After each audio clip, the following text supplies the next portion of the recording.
உம்முடைய வேதத்தை நேசிக்கிறவர்களுக்கு மிகுந்த சமாதானம் உண்டு, அவர்களுக்கு இடறல் இல்லை.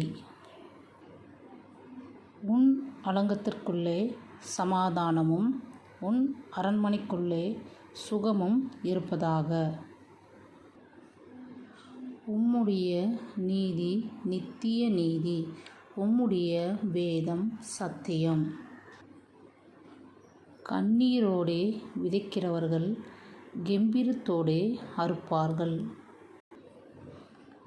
கர்த்தருக்கு பயந்து அவர் வழிகளில் நடக்கிறவன் எவனோ அவன் பாக்கியவான். கர்த்தருக்கு பயப்படுகிற மனுஷன் இவ்விதமாய் ஆசீர்வதிக்கப்படுவான்.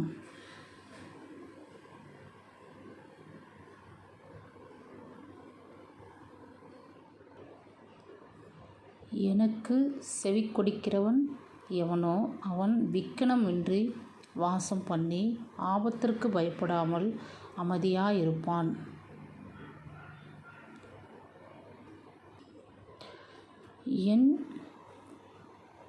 என் மகனே, என் வார்த்தைகளை கவனி, என் வசனங்களுக்கு உன் செவியை சாய்.